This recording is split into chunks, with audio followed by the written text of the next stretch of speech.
This episode is for the writer who keeps coming back to the same chapters to rewrite. I won't ask you to tell me how many drafts you've worked through, but I will chance a guess that it's more than 3 or 4.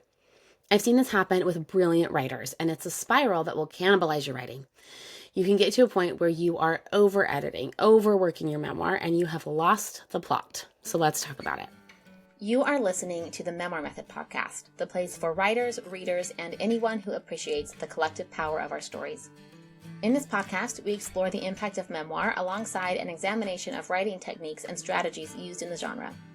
Whether you are a writer looking for inspiration and guidance or a passionate reader seeking meaningful connections through shared experiences, the Memoir Method podcast is your go-to conversation spot. I'm your host, Charlotte, editor, writer, and the heart behind Charlotte Writes. Let's get started.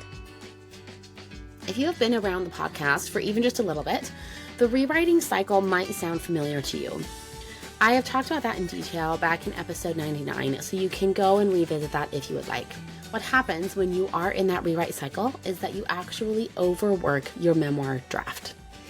I'm going to use a baking example here to really drive home what I mean when I say that you are overworking your memoir manuscript. So when you are making bread, you have to knead the dough, right? And sometimes you have to knead it for a while.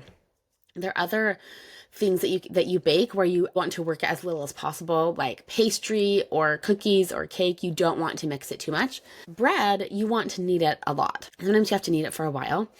And it can take some elbow grease, a reliable stand mixer to really work that dough. And you want to work it.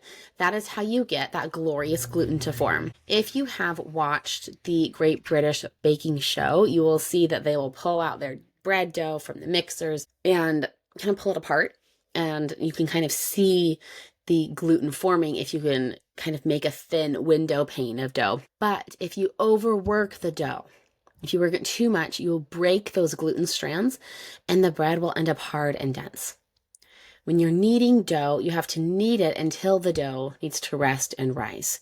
And after some time proofing the dough, that means letting it rise, you're ready to shape and bake the bread.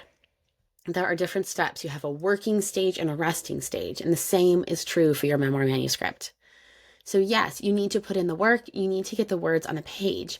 And yes, you need to rewrite sometimes and do some really intentional revision. But if you spend too much time rewriting and reworking, you will lose the plot.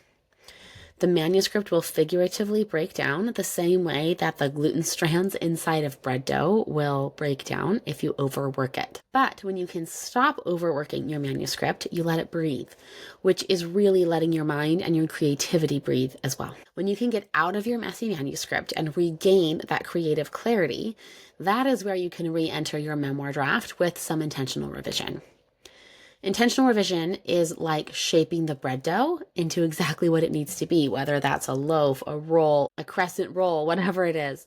That is what intentional revision is for your memoir manuscript. It is shaping it into what it needs to be for your reader. So I have a past client who was deep in this rewrite cycle.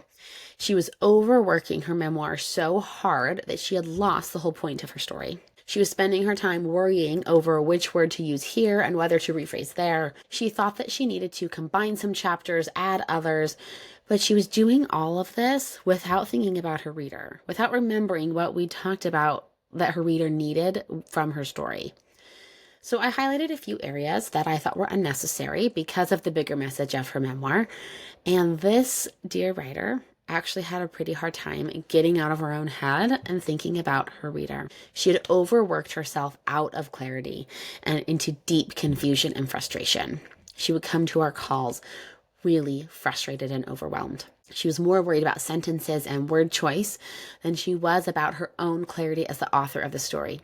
And the sneaky thing about editing memoir is that the sentences and word choices actually fall into place pretty easy once you know what you're actually trying to say. Don't worry, we did tap her back into her memoir's point, but first we had to let the draft rest. Sometimes the homework that I give my writers is actually to leave their manuscript alone and come back to it in 2 weeks. That is sometimes an active piece of homework that I need to give writers is to don't touch it. Let it be. Just let it rest, just like you need to let your bread dough rest. When you overwork your memoir like this, you are subconsciously avoiding the harder work of memoir, and that is the clarity. That's the hard work. That's the work that takes a lot of introspection, reflection, and intention on your part as the writer, as the author. Sometimes you think that if you can just edit harder, that you can strong arm your memoir into being a good one. And this is often where writers' perfectionism is going to flare. You want to get it just right. And I get that. I'm a writer too, just like you. I know the thrill it is to write something really damn good and it gives you a high. Like I love it when I go back over words that I've written and I just think, oh my gosh, this is so good. But writing for perfection is not the same as writing with clarity.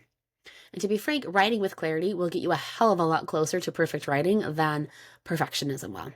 When you edit without knowing what you actually need to edit for, you're just writing harder, not smarter. And you have been writing harder when you need to be writing smarter. This is something that you'll hear me say a lot. And writing smarter sometimes doesn't even involve writing, at least for the tiniest bit. Just like I mentioned that the homework I give writers sometimes is to not write. Leave their manuscript alone. Sometimes the work of writing smarter is sitting still and listening to yourself and to your story. And that can be way more difficult than the work you're pouring into over-editing your draft. Clarity, however, is your ticket to writing smarter. When you know exactly what you're writing, who you're writing for, and why they need to care about it, then you have unlocked what needs to go into your story, what you need to keep out, and then you get to play with how your reader can experience the story. To find that clarity, you need to zoom out, pause, and reflect on both your story and your reader. So this does take some time, but not nearly as much as you think it might. It might feel at first like you're not actually doing anything, but it's like when the bread dough's rising. Once you're finished kneading the dough and you form it into a little ball, put it into a greased bowl and cover it, you're not actually doing anything with it. You're not supposed to touch it. You're supposed to put it in a draft-free place, sometimes in the fridge if it needs to be cold. But while you're not doing anything with it tangibly with your hands, the dough starts to ferment. And what this does is it creates delectable pockets of air and a delicious, robust flavor. It can't do that if your hands are in it. The dough itself is doing so much work when you leave it alone. And when you can leave your actual manuscript alone, just for a bit, and you can let your mind and creativity reflect on that big picture, you will find your own quote, creative fermentation, if you'll allow me to stretch this metaphor maybe a little too far. But letting the draft rest will allow your mind to work in a much smarter, more effective way. And then once you have that clarity, then you can start having fun again in your writing. Then the words are going to click into place and the chapters will flow. This is where your draft becomes a version that you are completely obsessed with.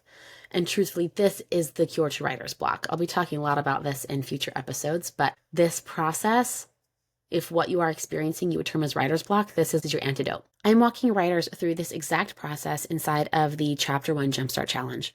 This is a live 5-day challenge where I am walking you step by step through revising, not rewriting, just one chapter of your memoir.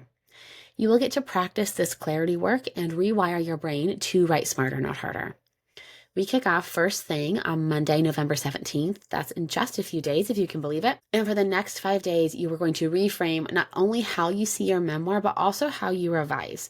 You're going to be practicing the letting the dough prove and rest, and also the kneading and working of it. The way that you will feel at the end of these 5 days will have you saying, oh my gosh, why didn't I try this sooner?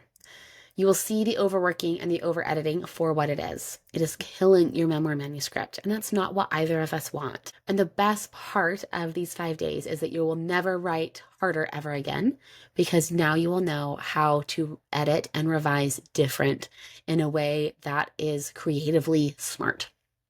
So head to the link in the show notes to register. It is only $47 to join, and this will completely change how you write and revise. I cannot wait to see you inside. If you're not sure whether the Jumpstart Challenge would be a good fit for you, you can either DM me on Instagram. My handle is at the.memoir.coach, or head to the link in the show notes here in this episode and watch my free training, 3 Hidden Reasons You Haven't Finished Your Memoir. That video will share some of my favorite Write Smarter, Not Harder reframes that will help you decide whether you're ready for the Jumpstart Challenge. Thank you so much for joining me today. I really hope that I see you inside of the Jumpstart Challenge. After recording this episode, I'm actually feeling like I would like to go bake some bread myself, but I hope you have a lovely weekend, and I will see you next time.